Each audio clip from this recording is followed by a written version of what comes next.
Seja bem-vindo para mais um estudo bíblico. E hoje, continuando a temática que começamos a semana passada, falando sobre Jesus e como ele lidava com a oposição, vamos ver hoje o grande crescimento de Jesus e como ele destinava a sua pregação. Jesus disse uma vez para os seus discípulos assim, que claro que deveria... Quando Jesus falou que havia outras ovelhas que ainda não eram daquele rebanho, ele estava se referindo também ao alcance dessa mensagem do Evangelho a outras nações, a outros povos e a outras culturas. Mas ele prioritariamente veio para trazer uma mensagem de libertação para o povo judeu, inclusive os seus maiores opressores. É no Evangelho de João, capítulo 8, verso 29, que a gente vai fundamentar o nosso estudo de hoje. E aquele que me enviou está comigo. Não me deixou só, porque eu faço sempre o que lhe agrada. Dita estas coisas, muitos creram nele. Disse, pois, Jesus aos judeus que haviam crido nele: se vós permanecerdes em mim, na minha palavra, sois verdadeiramente meus discípulos, e conhecereis a verdade, e a verdade vos libertará. Meus irmãos, agora começa aqui a saga da mudança radical na proposta do Evangelho de Jesus. Preste atenção. Jesus está agora alcançando a base da difusão da mensagem de resistência a ele. As pessoas foram lá para duvidar de Jesus e agora passaram a crer.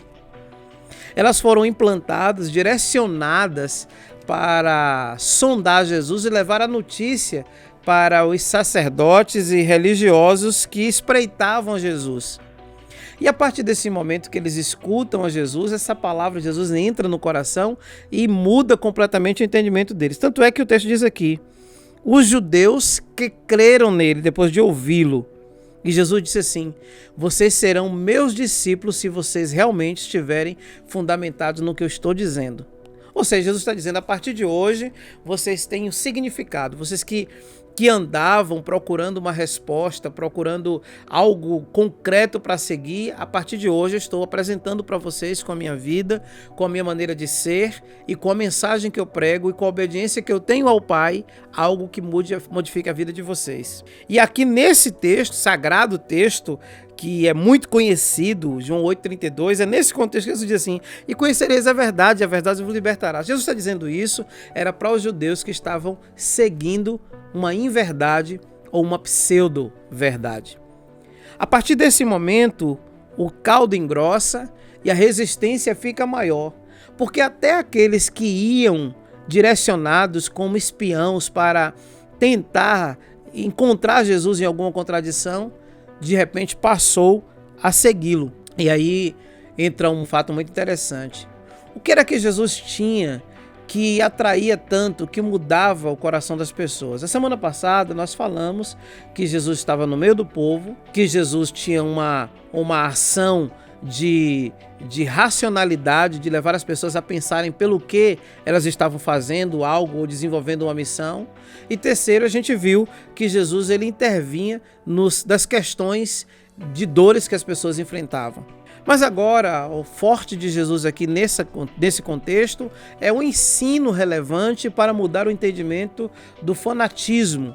E Jesus sempre encontrou uma grande resistência por parte daqueles que não aceitavam refletir a respeito do porquê fazer as coisas. Eu tento ensinar a aprender também a Bíblia já há mais de 30 anos. Tive a oportunidade de frequentar uma boa escola de teologia, concluindo o curso de base e formação teológica, com alguma reflexão também psicanalítica, e a gente começa a ver a forma como Jesus lidava, que mente fantástica era essa que ele tinha, que ele conseguia ser alguém atraente até para as pessoas mais resistentes. Veja, por exemplo, quando Jesus ele é preso, a gente vai ver isso em outro momento, quando Jesus é preso e ele é condenado praticamente antes do julgamento pela própria religião. É a mulher de Pilatos que tem um sonho e diz assim: esse homem é um inocente. E que Pilatos não se sente confortável em estabelecer uma sentença sobre Jesus e ele devolve a ação para os religiosos da época. Pilatos diz assim: eu não tenho culpa do sangue desse inocente. E aí o que é que os sacerdotes, os religiosos que estavam acusando Jesus na época dizem assim: caia sobre nós o sangue dele. Veja que coisa interessante, que distância entre a racionalidade, a compaixão e a fúria pela vingança, pelo sangue, ou para completamente destruir, aniquilar aquilo que a religiosidade fanática não domina. Olhando aqui nesse texto que nós acabamos de ler, veja o que diz aqui, verso 29 ainda. E aquele que me enviou está comigo, não me deixou só, porque eu faço sempre o que lhe agrada.